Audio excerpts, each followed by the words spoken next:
Hello and welcome to my studio. I'm Jessie and this is the Knit Up and Dye podcast, episode 68, Stay on Target. Wow, I skipped last week and it's amazing how fast you will get out of habit of doing something. Just 1 week off and I'm at a loss. I don't remember my routine, so I have my cheat sheet as always and I'll dig in. I always start with thank yous and greetings. For all of my subscribers, both new and ongoing, I love you guys. You're the reason that I'm here. You're the reason that I do this, and it's all about you. I'm always looking for feedback. Tell me what you want to see. Tell me what you want to hear, and I'll do my best to incorporate it for you. Hello and welcome go out to Kiki LaRue, Marianne, Adriana, and Sandra. You guys are wonderful. Thank you for adding me to your day. Special love and thanks, as always, goes out to Patricia, Lisa Lette, Elaine, Cappy, Tiffany at Tippy Tree Yarns, Carol, Caroline, Catherine, Wendy at Baba Yaya Podcast. I love you, Wendy. Tina, Elise at My Two Tips Podcast. Elise, I can't wait to do that dye for you. I'm very excited. And that cherry was so beautiful. What a beautiful tank top. You did a gorgeous job. Lemore, Vishon, Marie, Faye, your card meant everything to me this week. Thank you so much. That was very sweet. Teresa, Diane, Barbara, Linda, Bex, Wheezy, Cindy, Christy, Neetsy, Charlotte, Chris, Roseanne, Linda, Marie, Leanne, Eve, I'm so glad to see you podcasting again. Linda, David, Donna, you were on my mind all morning. I was using your project bag and I just kept thinking of you. Betty Ann, I love you. My mother says you should buy a lottery ticket because you keep winning the drawings and you are very generous. Thank you. Scott, John, Carolyn, Kate, Terry over at Unwound. Your order is boxed up and headed out and I can't wait to hear what you think of the new exclusive colorways. Nancy and Rachel. I think I got everyone. Check my list real quick. Sometimes it's really hard to say all my special things to everybody and remember everybody, and if I didn't say something special about you, it wasn't because you're not special, it's because this would go on for ages and I just wasn't thinking when I typed. A hello and warm thank you as always to my patrons. You honor me. Dying. Let's jump right into the list. Dying. I am having my 3rd anniversary sale right now on all of my hand-dyed and hand-painted yarns. There is a coupon code for you. It gets you 30% off until May 31st. This includes custom orders. So if you have something in mind, if you have a particular base that you love and a colorway that you love, contact me. Now is the time to do it, especially if you want a sweater quantity. 30% off your entire order. Just use the coupon code. I think I'm going to dye for you today, which always sounds creepy. I have a couple of custom orders that I need to dye, and I also need to dye up yarn for my farmhouse shawl as part of my design along. Because I have set myself, I'm definitely going to do this and get this out to you guys, but I need to reknit it and I need yarn to do so. So I'm going to go through my whole regular podcast list here, and then I think we're going to go into the kitchen. I don't know that I'm going to talk so much about what I'm doing as just let you watch me. As I don't have any techniques to really teach, I've shown and demonstrated my techniques in previous podcasts, and I'm just going to show you color, I think. Knitting. That's why we're all here, isn't it? We knit, we dye. I have been working on, I showed you my parade of whips, and I have been working very hard to knock that pile down, to really focus and to get stuff done. Stay on target. And to that end, I'm getting good things done. One of the things that I really enjoy doing with all of my projects, and I've been doing it for a number of years now, is tracking my yardage, tracking my meterage, and seeing how many miles of yarn I knit every year. it's fun. It's exciting. It encourages me just because I've had a couple of really, really big years where I put on miles of yarn. And when I look at those, I'm like, I can knit more. I can beat that this year. Or, wow, I haven't done much knitting and I really need to do what I love. So if that's something that's of interest to you that you don't already do, pop on over to knitmeter.com. It's free to sign up, it's free to use, and you can just plug in how many yards you're using on your projects, even if it's a rough guess, even if you just take the yardage off of the ball that you've worked from, and you say, yeah, I had some leftover, but you can track and see how much you've knit, and believe it, those little hats that you're doing, they add up. And there's this huge sense of accomplishment when you get to look at your totals and see, wow, I knit 6 miles of yarn this year. That's cool. I love it. Anyway, it's free. The website is here for you. It'll be linked down below as well. Give it a shot. Go take a look at it.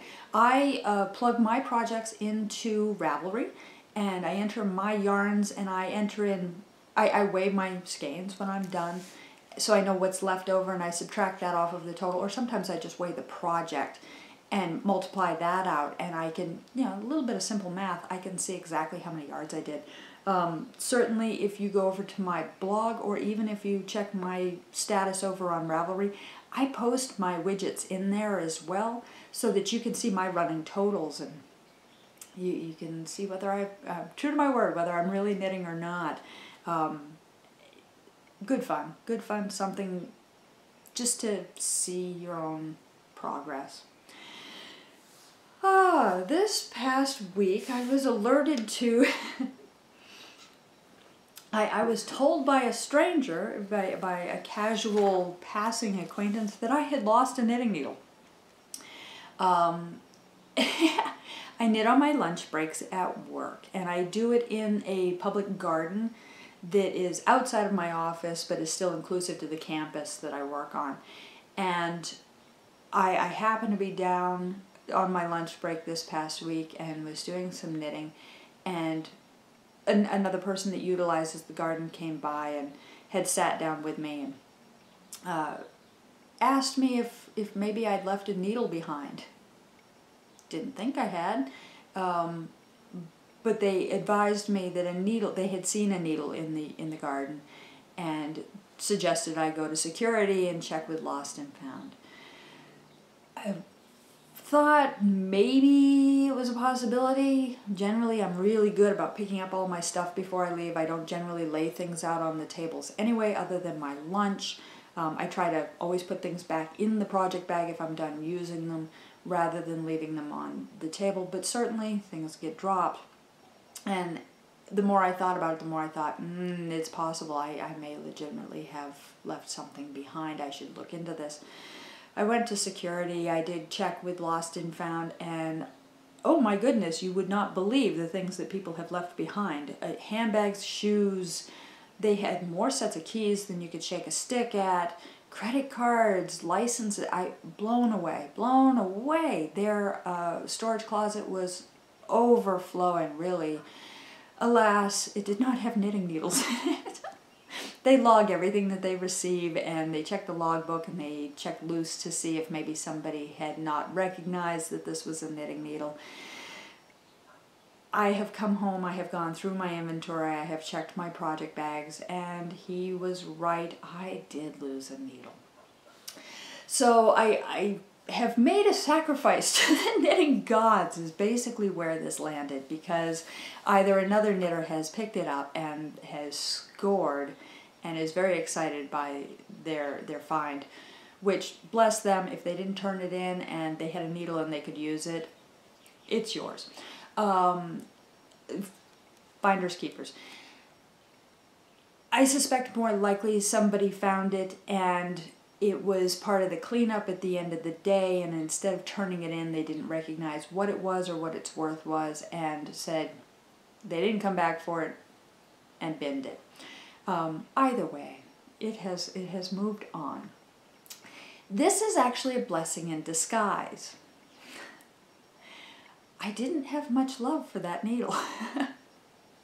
I hate to lose anything. I hate to lose anything. I'm a very organized person, and losing things is somehow a mark of failure to my organization.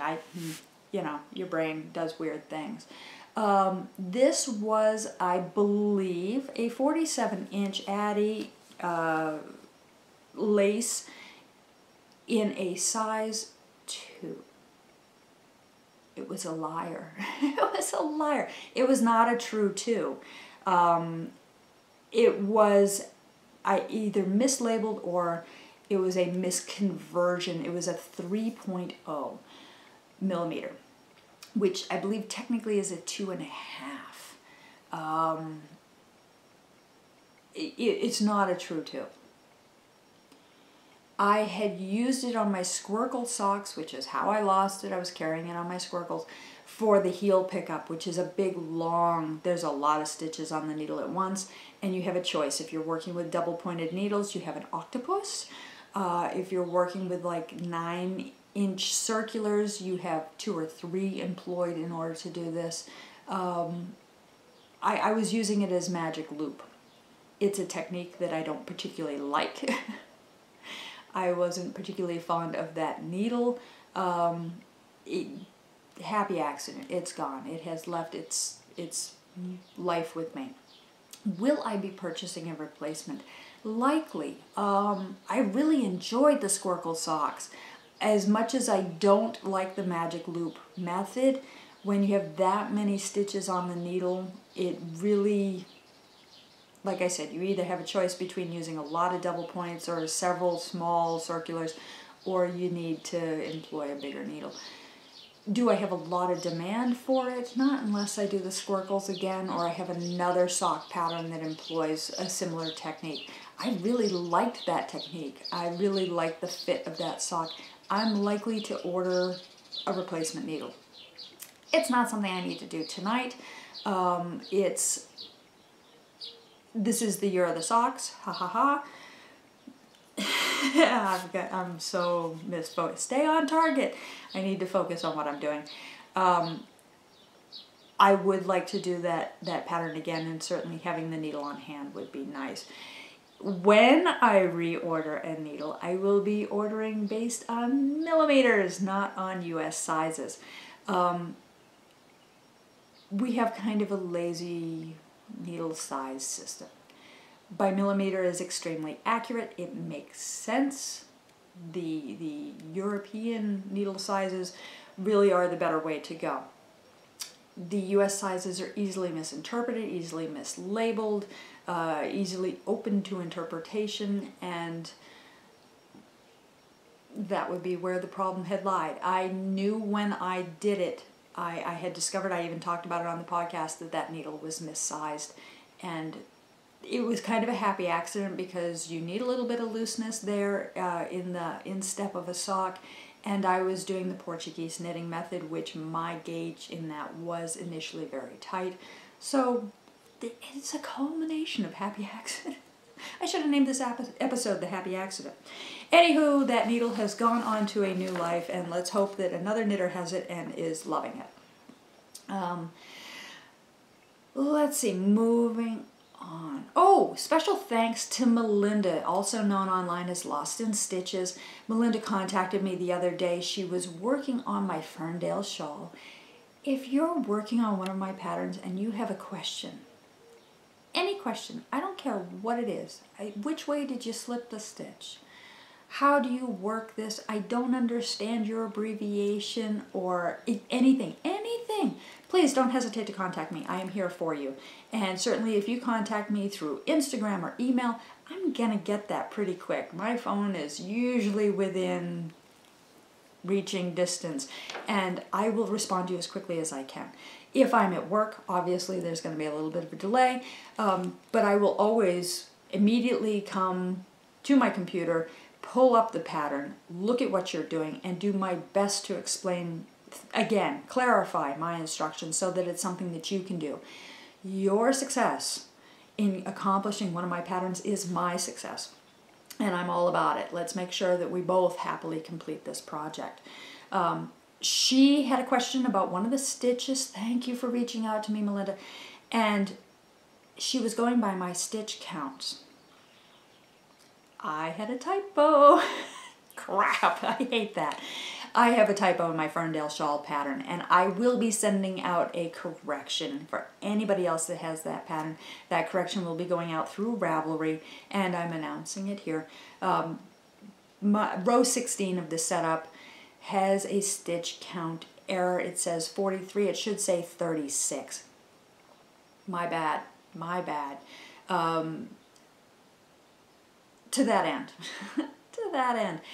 Not only will I be sending out the correction, but I'm going to further enhance that pattern so that it includes more of the row stitch counts for the repetition going forward. I'm a chart knitter.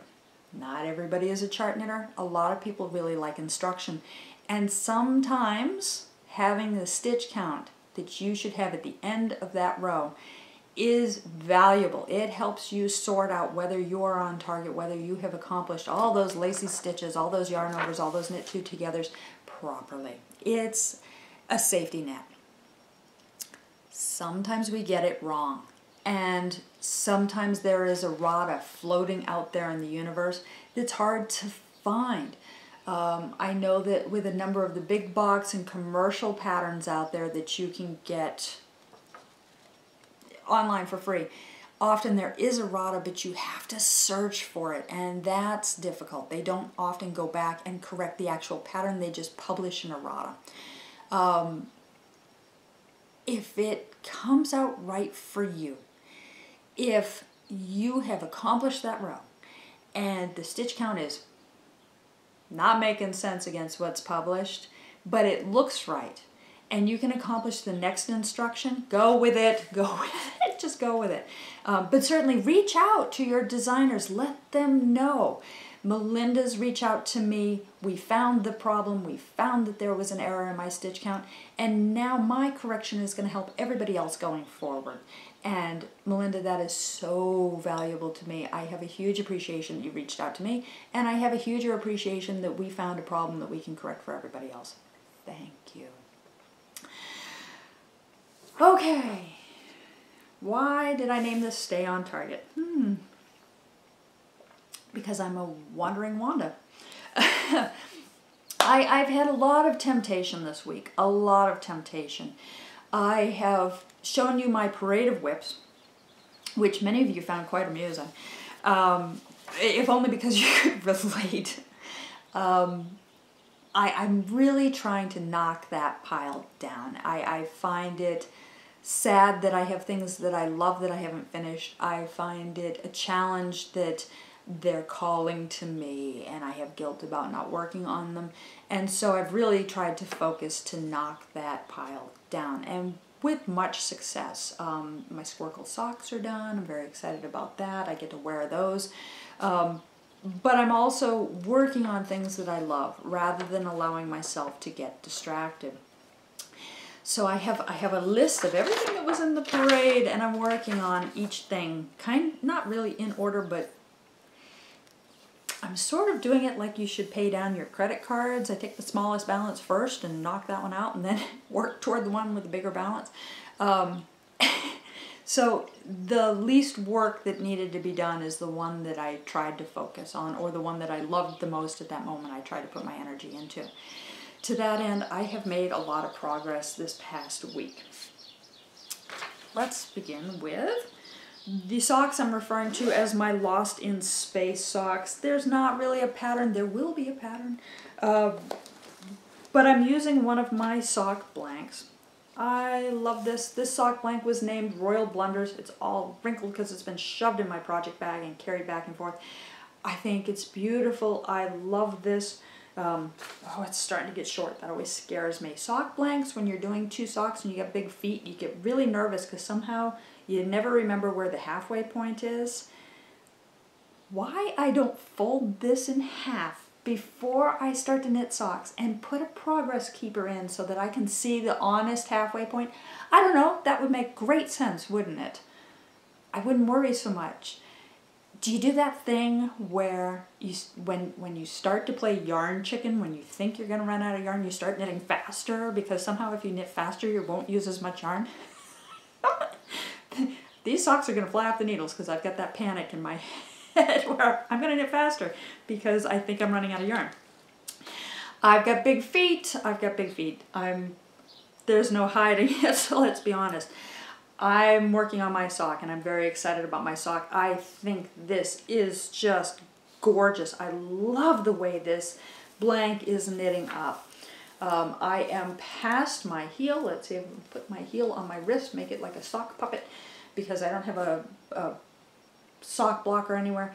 I'm most of the way through the foot. There it is. And these colors are so beautiful. It's actually staying very, very true to the blank in the swirling of the colors. I love it. It makes me happy. I have noticed recently that although I have big feet, I don't have as big feet as I mentally think I do. What does that mean? That means that I have actually been knitting my foot a little bit too long.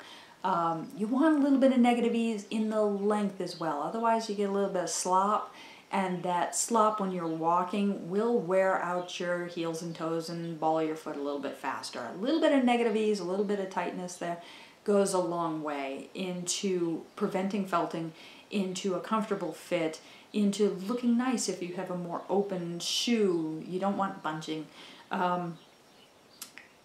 So I'm trying to pay more attention to the length that I'm knitting, and I'm actually very close to done despite the length of my foot because there's stretch involved in this. This is sock number 1, as you can tell by my panic that I was nearing the halfway point and couldn't be happier. This is traveling with me in conjunction with other projects, so I work on one and I always try to carry 2 projects with me, especially for my knitting at work on my lunch break. Just in case I don't have a lot of time, I can put a couple quick rounds on this versus half of a row on something else, and that just, it makes sense to me. I don't make sense, but it makes sense to me.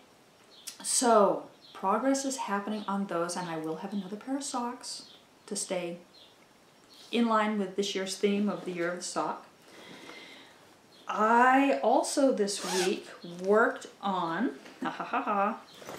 my adventurous shawl, adventurous wrap, which I refer to as my I Blame Carolyn. Carolyn, it's all your fault and I love you so. I made huge progress on this. In fact, the knitting is done. The knitting is done. I have done its simple construction.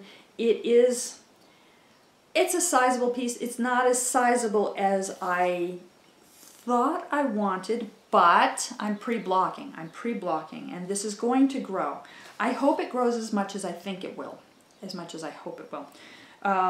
It's lovely. I really like it. It's kind of a funny shape, and let me try to express that for you. It's a rhombus. It's a rhombus. So here's the top line, and the top line is nice and straight to here, and then it goes off at a triangle angle down to the bottom line. Am I showing that? Is that on screen? Which then goes across quite a ways to the bottom triangle coming back up. So it's a rhombus. It's a rhombus.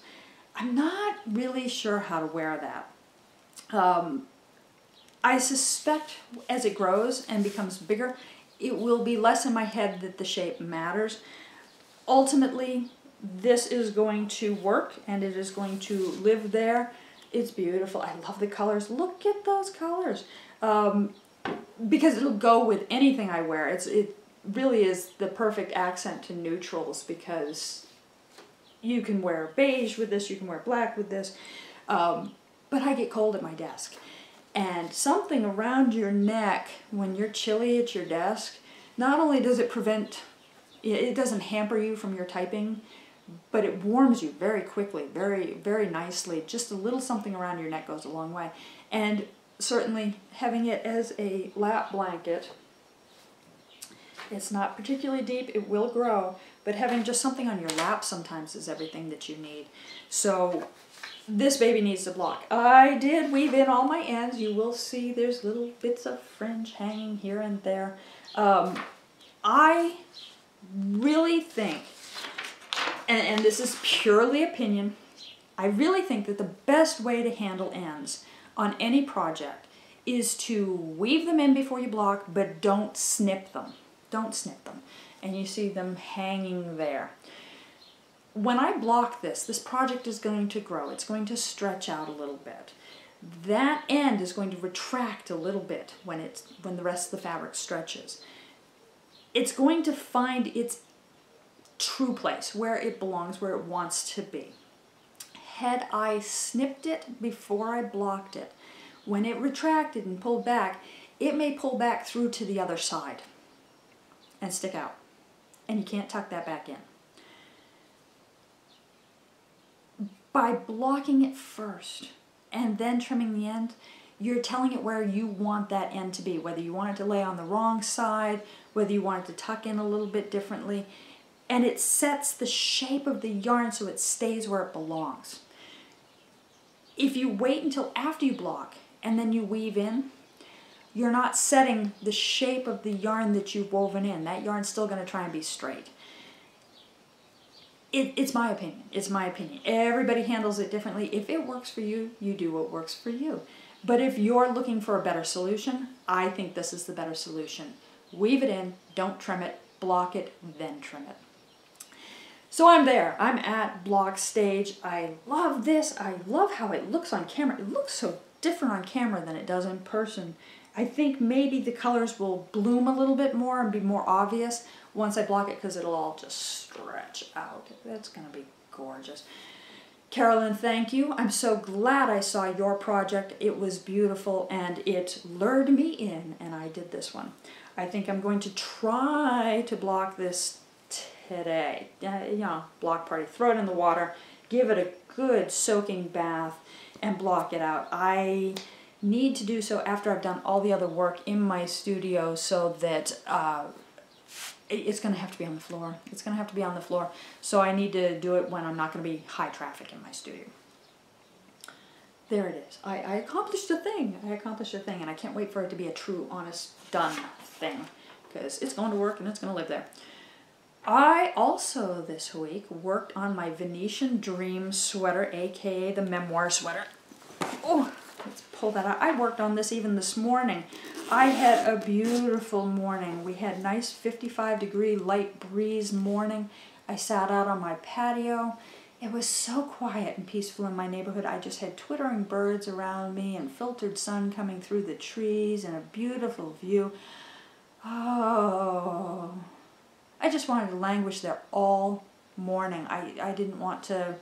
I'm sorry, I did not want to come in here and do this. I did not want to work. I did not want to do any dining. I just wanted to sit there and do that. And it was so pleasant and so nice. So I set, you set mental limits.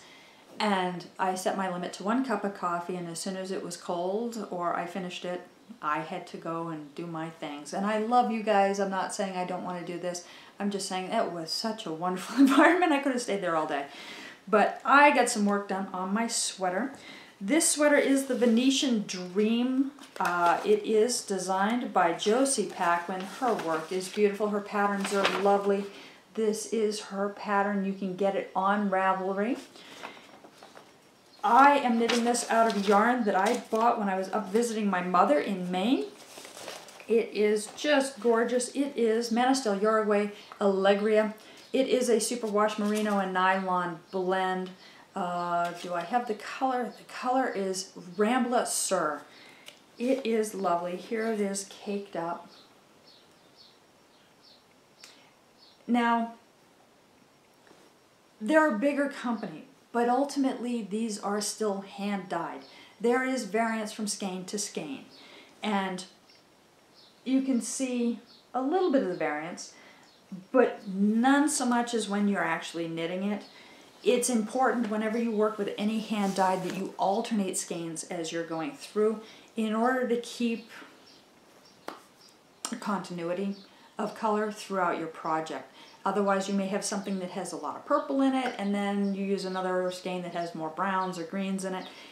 it's going to show up. So swap out your skeins. And I do try to remind anybody who orders a sweater quantity of yarn from me, I try to leave a note in the shipping, or I converse with you and let you know, please alternate skeins while you work, otherwise you may be unhappy with your end product. Here is my progress. Yes, it is really starting to look like a sweater. I have the front completely done. Let's see if I can untangle things so that it shows off a little bit better. The front is completely done. I have a little progress keeper right down. Where are you? I saw you right here.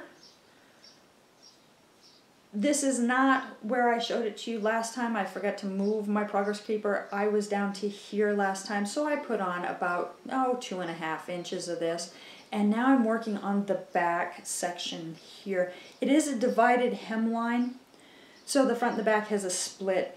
Very pretty, little bit of lace. The lace actually is not entirely lost in this variegated yarn. It's subtle. I think it's very pretty. It's not overwhelming, but it works. I really like it. I'm not a really lacy person, so a little hint of lace is nice for me versus frills. It's just who I am.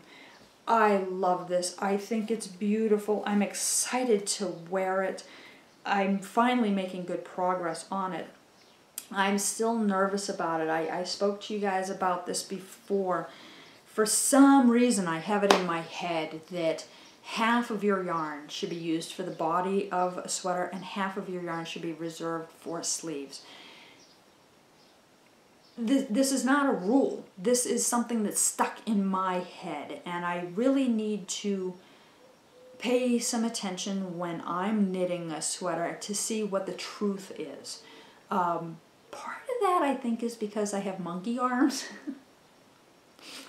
I have long arms, and I have a short torso, and I think that that's me, that's how I was made, but I think that's part of why I have this in my head. That, and I like a looser arm. I do not like a skin-tight arm. I like to be able to move around, and so I think it's a construction thing that when I do the area measurements, it comes out to about 50-50. With that having been said, I'm nervous about this project because I am not completely done with the torso on the sweater, and I'm more than halfway through my yarn.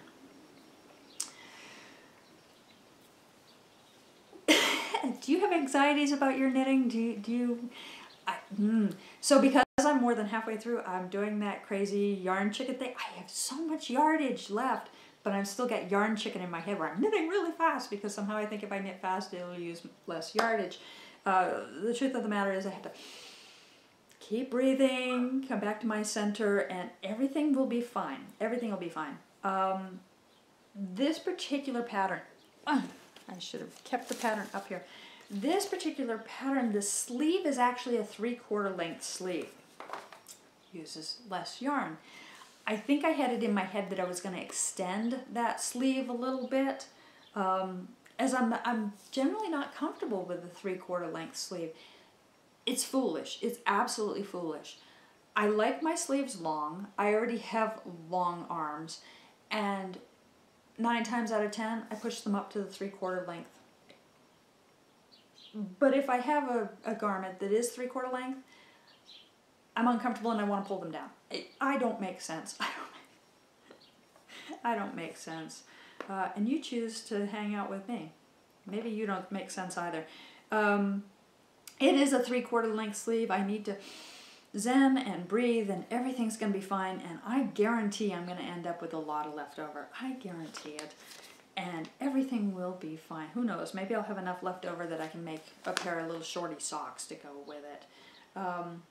Very happy with the pattern. This is very well written. It is adaptable. Josie Packman's patterns are right on target. Stylish, not difficult to accomplish, easy wear. I really like her stuff. I highly recommend Josie's stuff. Again, you can get her on Ravelry, and it's worth it. Absolutely worth it. So, progress is happening. Progress is happening.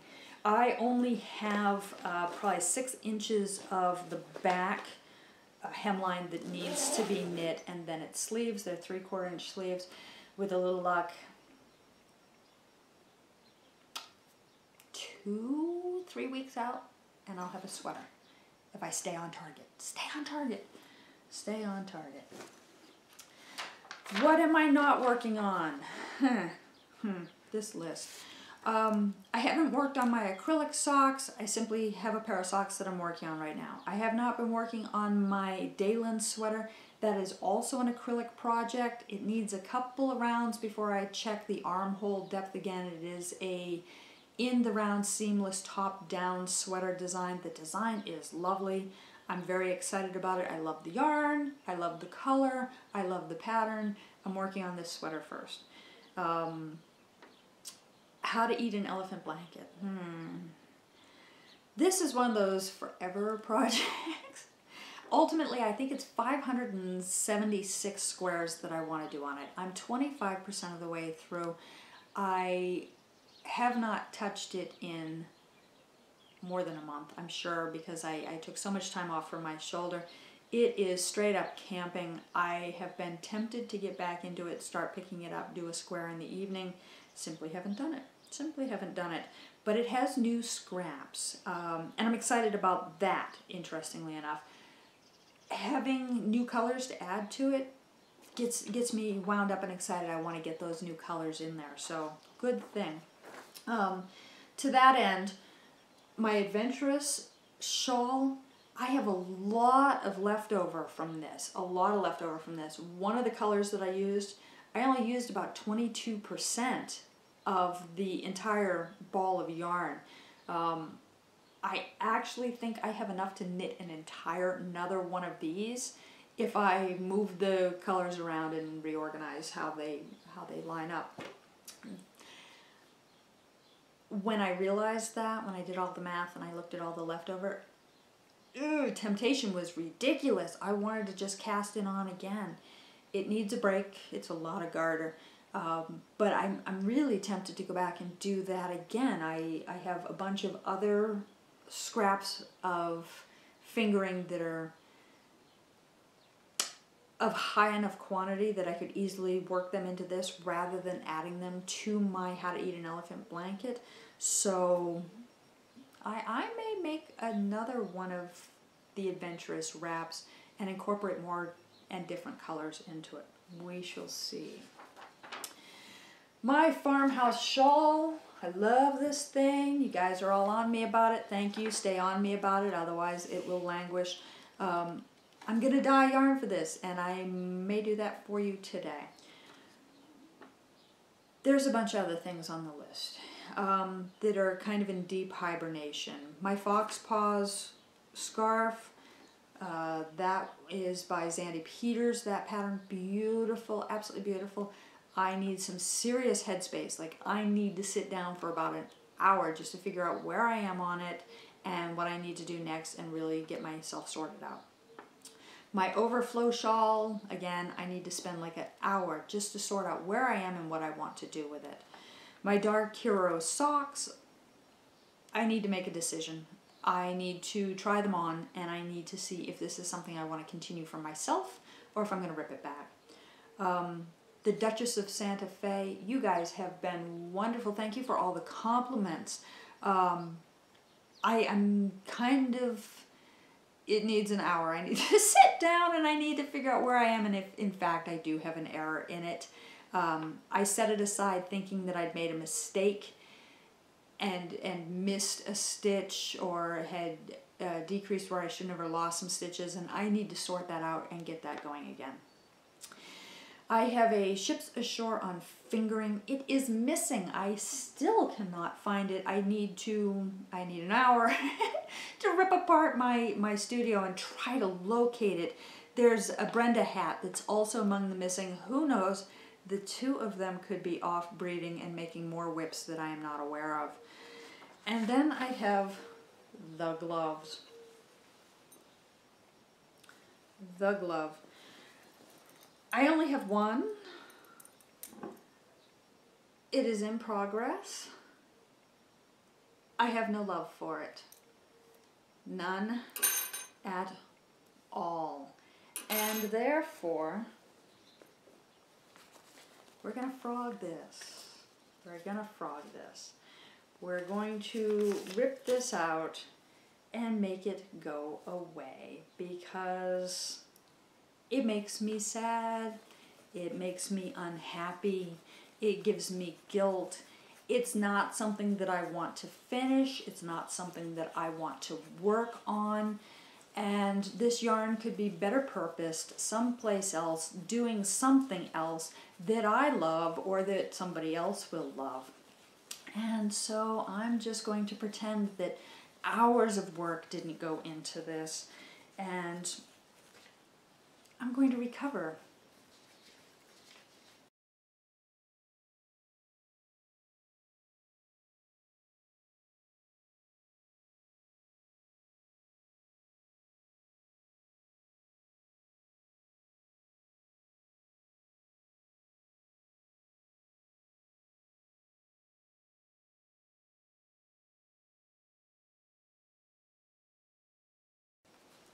Don't you wish you could knit as fast as you could unknit? Done! The gloves are no more. I am free of this project. Would I like a pair of gloves? Maybe. Will I hand knit them? No. I will go and buy myself a pair of gloves. This simply is not a project for me. I don't enjoy these things. And forcing yourself to do something that you don't enjoy is not enjoyable. Don't do it. Gone. I am really, really glad that this is off my head. It is off my shoulders, and I have just recovered a whole pile of needles. Gosh, I had 6 of my double points in there. This alone is a sign that this was not a project for me.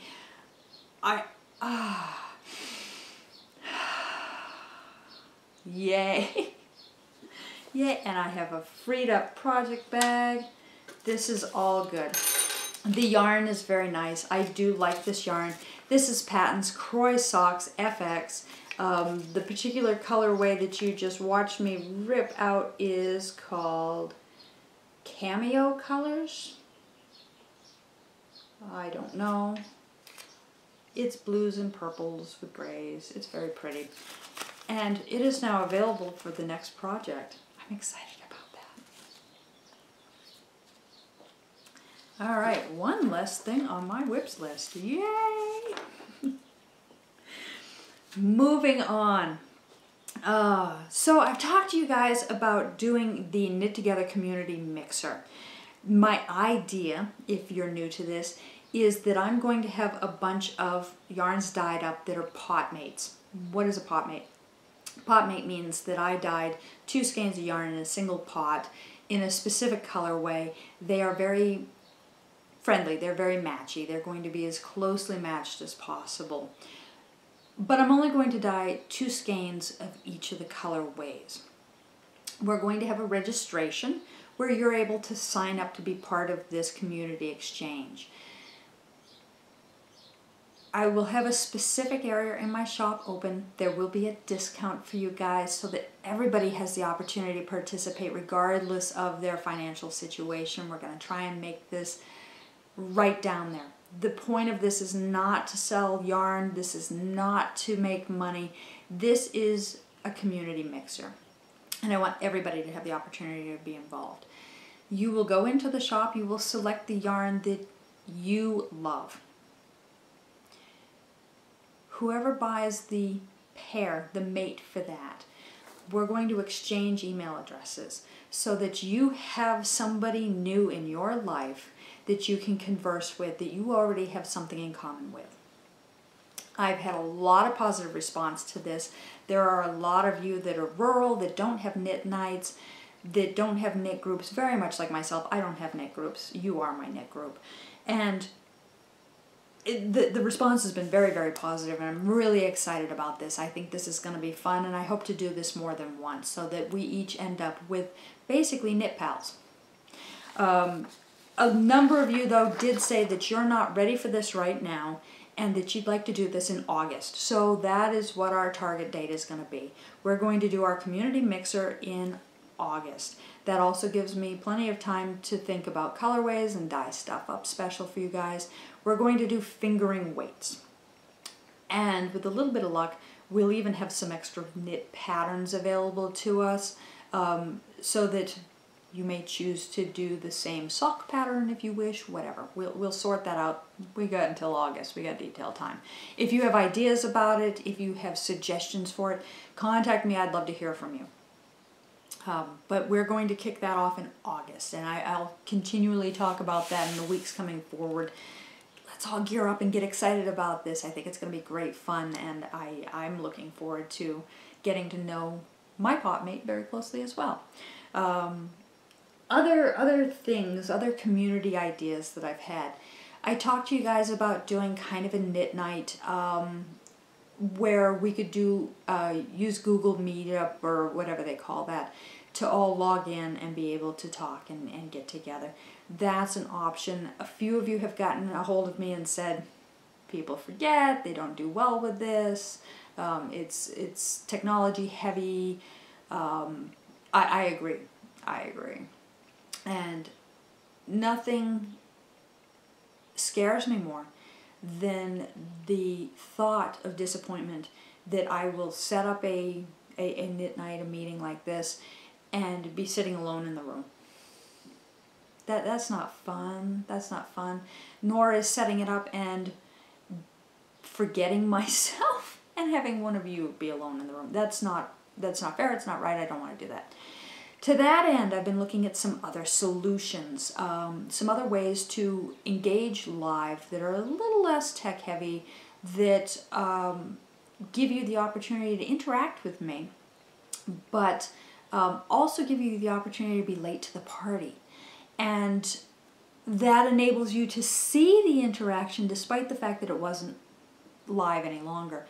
And I recently stumbled on YouTube Live. YouTube Live is an interesting platform. It gives you the opportunity to log in and send comments and messages that I can respond to live. Some of you are sitting there on your sofa going, hey, and you're talking to me while you're watching this, but I can't hear you. And you may not take the time to send me a message. You may think about things that you want to talk to me about or ask me about and never get to that point where you actually send the message or send the comment. This would enable you to do that. So if I do a live broadcast, it would be live. It would be me sitting in front of the camera, talking just like this, maybe while I knit. And you would have the opportunity on YouTube, which you're probably already on right now, to comment and to say, hey, Jess, what is that on your shelf? And I would be able to turn and pick it up and tell you exactly what that is, or talk about the project that I'm working on. I've seen a couple other knitters do this, and I really liked it. I wasn't able to participate in it live with them, but it keeps it on your channel along with all the comment thread so that you can see what other people commented in, what other people asked, and you can see the response of the host. I think that's kind of cool. I'd like to hear from you guys about it, see what you think about that idea. If you've used it, if you've participated with it, I'd love to hear your feedback on that. The one that I watched last night, it was a replay from a previous. I noticed that the host had a couple people that came in that were trolling, were just coming in and bashing and being horrible. The host has the power to block, and that's kind of nice too, so that we don't have anybody who's not part of our community coming in and being negative. We don't want that. We want this to be a happy experience. I thought that was really a cool feature as well. Anywho, I would love to hear from you guys about that. If that's something that's of interest to you, certainly I would like to schedule one of those. And if you can participate with me live and ask me questions, great. And if it's something that you can follow up with later and still enjoy, still learn stuff from, great. Let's see if we can do that and see if that's reasonable. design along. Yay! I'm loving the design along. I'm loving the design along. There are a couple of you that have already got designs done. Wow, you're fast. You're good. I'm jealous. I'm jealous because mine's not even on the needles. Mine's not even dyed. Post your pictures, post your progress, chatter, talk. Let me see what you're doing, even if it's just this is where I'm at, or I'm not doing great with this, or oh, I've got another one knocked out. Show me your yarn. I would love to see what you're working with. I'd love to see the colors. I'd love to see your jumping off points. 2 words, 3 words, whatever. This is my yarn. Show me the yarn. I'd love to see it. For those of you that are not yet aware of the design along, our theme is connection. And certainly you can use the theme, you can pick your own path, you can jump off wherever you want. It's going on until September 1st. It is anything that you design. To enter for prizes, you only have to have a completed object, and you put that in our completed objects thread. Feel free to post images and tell me what inspired your connection. The active call for prizes is, of course, still up. The more prizes, everybody wins. But I have had such a beautiful, wonderful response from people. Thank you very much for your generosity, and I'm excited. I don't know how many of you are aware of the size of the community that you're involved in by being involved in this with me. We have a beautiful, beautiful group, and that's part of why I list off my thank yous every episode, so that you're aware that you are one of a room full of wonderful people in this community, and that you're not alone, because the idea of alone can be daunting. Sometimes we want to be alone, we just want to be alone with our knitting. But sometimes when we're alone with our knitting, we feel really alone. We feel like we're the only ones facing this challenge or working this, especially if we're hitting a challenge in our knitting where we don't know how to finish this, and we're Googling it and the answer's not out there because the designer used some obscure abbreviation and didn't give you a really clear, detailed description of how to do a closed 7. I'm sorry.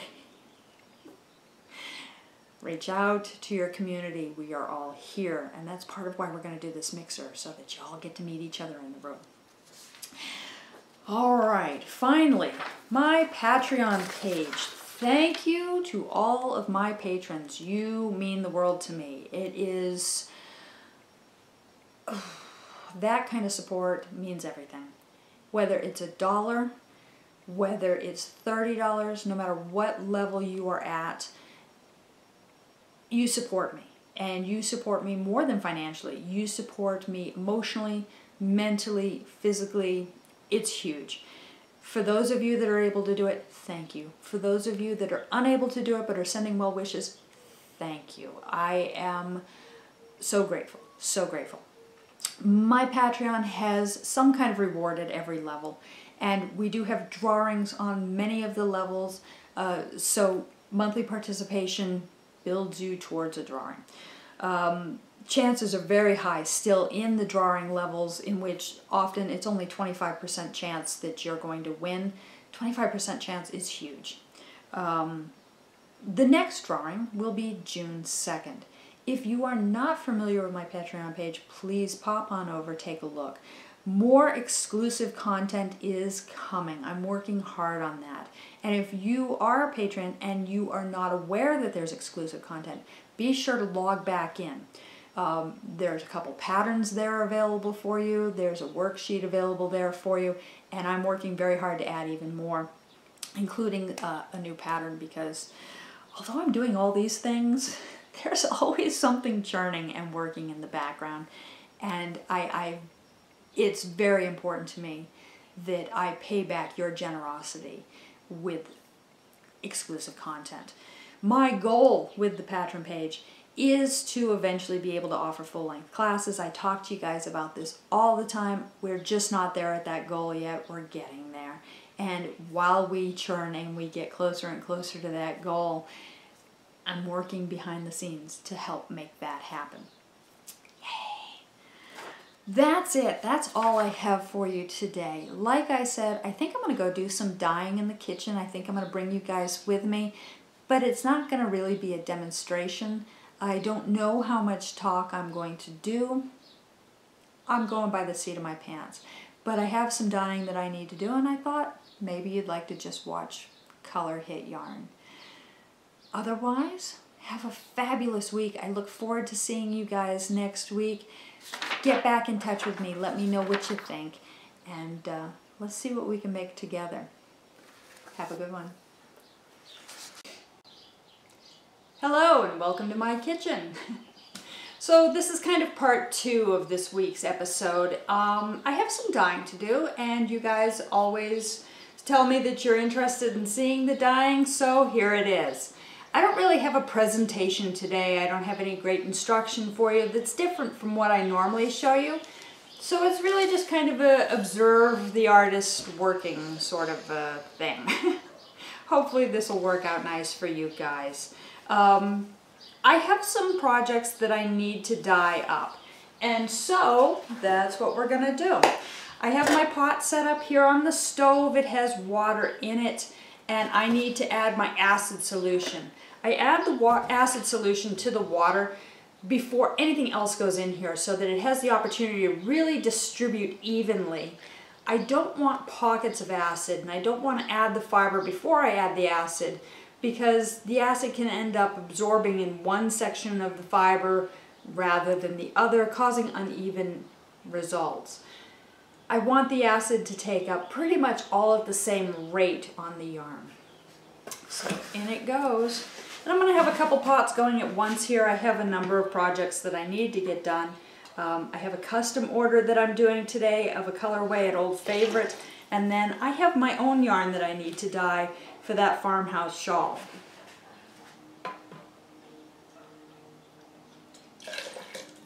In the acid goes.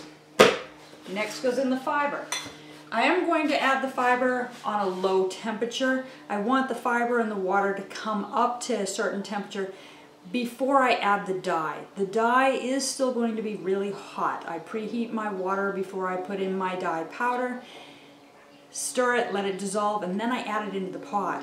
I don't want to shock anything. I want everything to be right about the same temperature.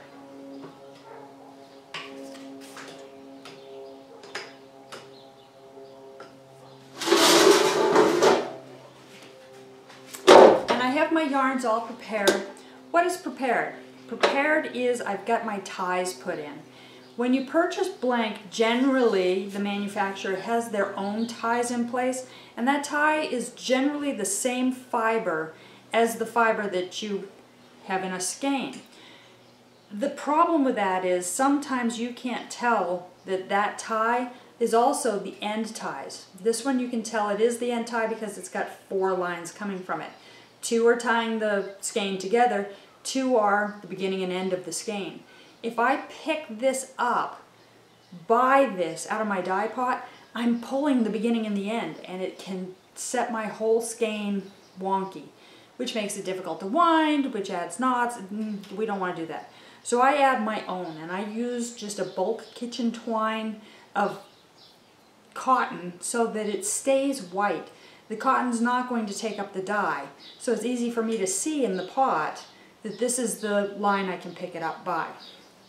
I've added 3 ties. Depending on how many ties they have, that's my rule, and that keeps everything in a nice neat bundle so that when this is spaghetti in the pot, it's not a tangled nightmare later.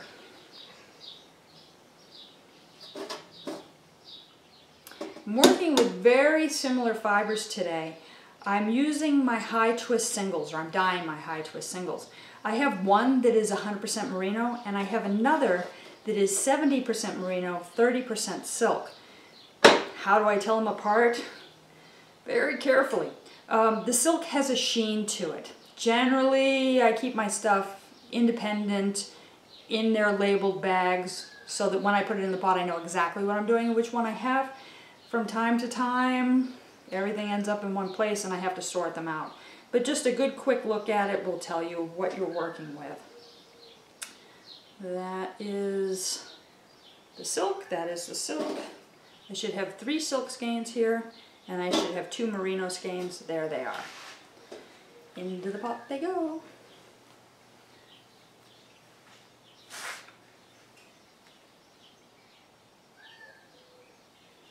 Alright. My recipes, I always note how many skeins I used on my recipe. Your dye is by weight. How do I express that better? If I use the exact same dye recipe, but I only do it with 2 skeins, there's more dye in the pot than there is fiber from the original recipe, and it'll end up being a darker color. Altering the weight alters how much dye there is to take into that weight, and will differ your colors. So if you initially did a recipe and you thought that the color was just not intense enough, reducing the amount of fiber you use with that same recipe will get you a more intense color. Vice versa, if you double the dye recipe, you'll get more color. Same. Make absolutely sure everything is equal here. And in we go.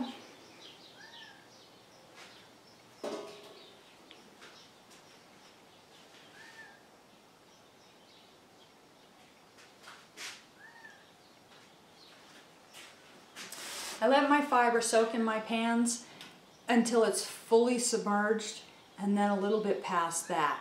I really want that fiber to be fully saturated with the acid mixture before I add my dye.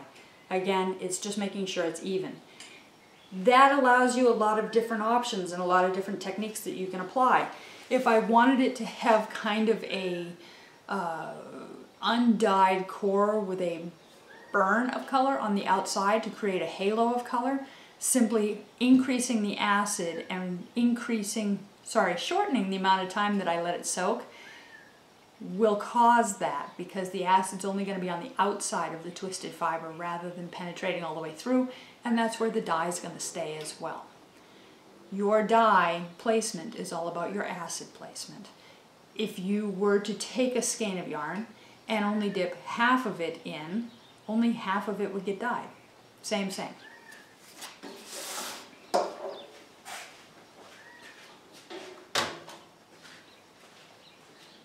Fibers are soaking up really well at this point.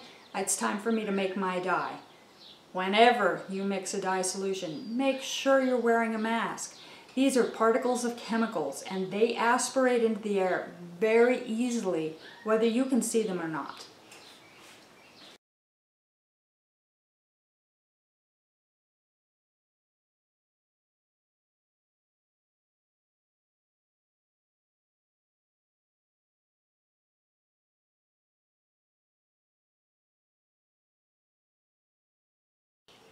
So I've got my water nice and hot and I'm ready to make my dye solutions.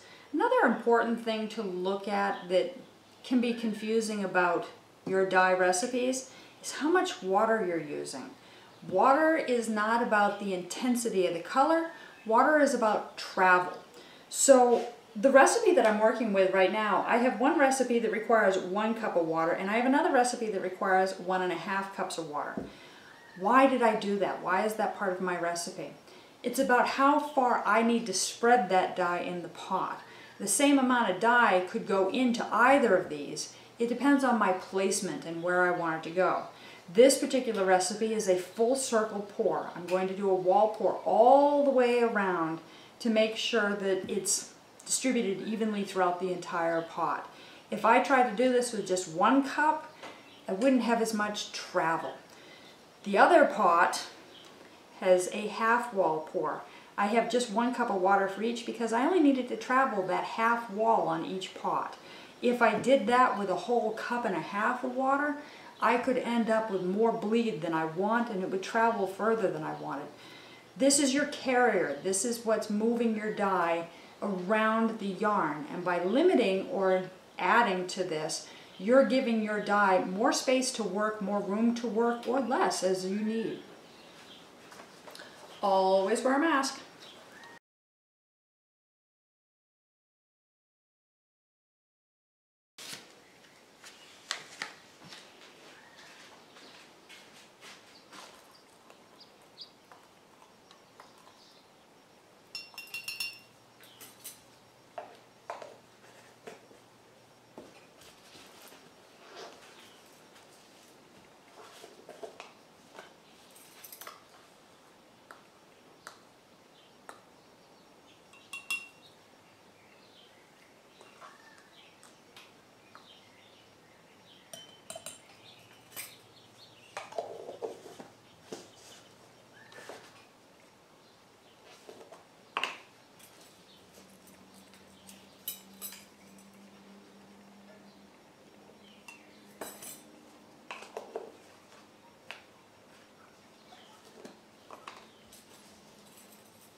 So now I've got my dyes mixed.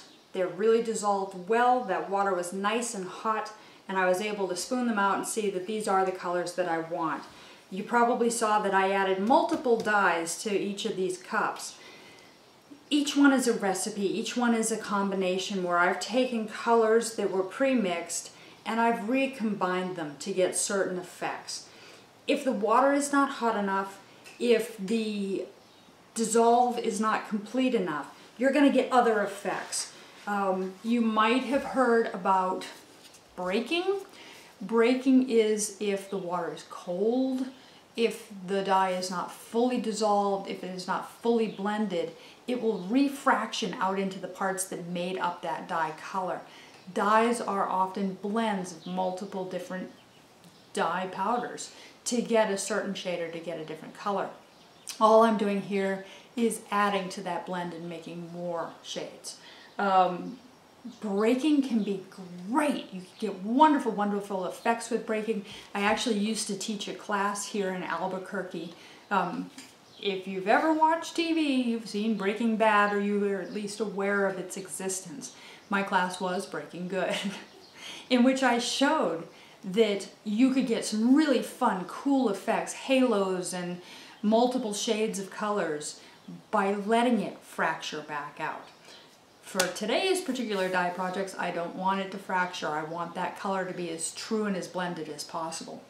That's part of why the acid's in here and allowing it to soak up all over. When I teach my Breaking Good class, I often don't have the acid in the yarn. I only have the acid in the cup. That allows the acid to attach to the dye molecules so that when they fracture, they attach fractured. Whereas here the acid is in the fiber is going to take on the dye. It's a different application method, it gets different effects.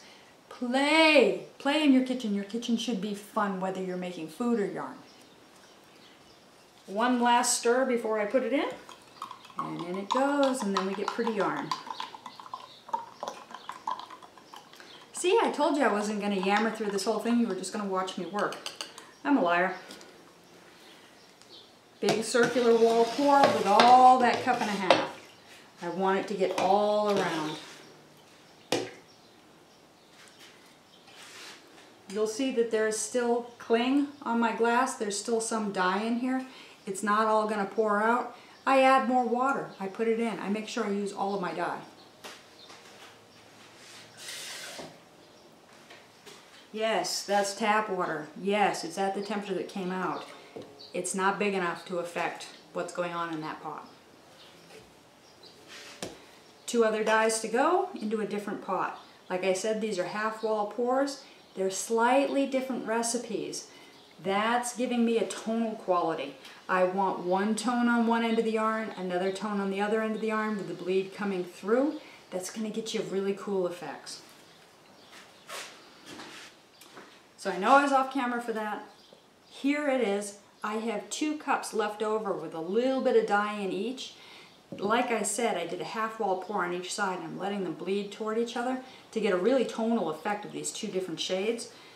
I'm going to blend these 2 and pour them down the middle when I get rid of the rest of the dye that's in them. One color with both shades.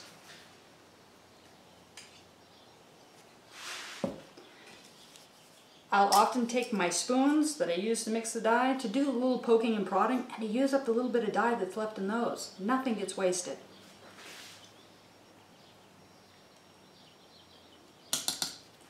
Semi-clean spoons, thoroughly dyed yarn.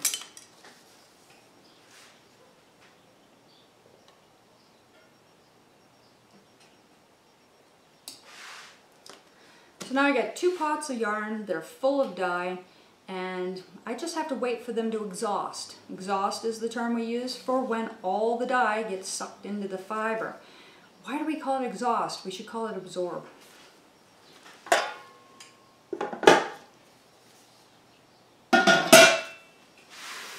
This process on heat takes anywhere between 20-35 minutes depending on how quick it takes up how much acid you have.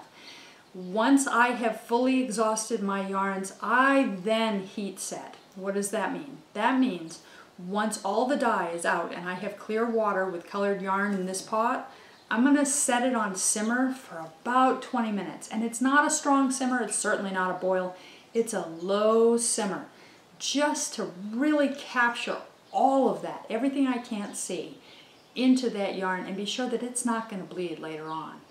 Once that's done, it goes into the sink for a bath, I spin dry it, I dry it out for air, and I've got colorful yarn. How tempting is this? How hard is it to design and work when you have limitless color? Very. So one of these pots is yarn specifically for my oh my goodness, for my farmhouse shawl. I'm overwhelmed, obviously. So my farmhouse shawl, I'm doing two versions of it. I'm doing a 2-color and I'm doing a 3-color version. I have some yarn on hand, but I'm just not in love with the colors that I have and the combinations I can make with them. I wanted something rustic, I wanted something warm, so I'm making a patch of my wrench turner, which is really kind of an oily, greasy, browny gray. And I think that's going to be a really lovely jumping off point for any other color. So I'll be able to utilize some colors on hand and have a nice contrast to work with. This other one, custom order. Hi, Elise. I'll get that right out to you. Again, I'm still having my anniversary sale. Use the coupon, custom order, whatever you want, 30% off. It's about all I have to show you today. I've got a whole pile of yarn I need to dye, but I gotta wait for the pots. Hope this was interesting for you. I'll see you all next week. Bye.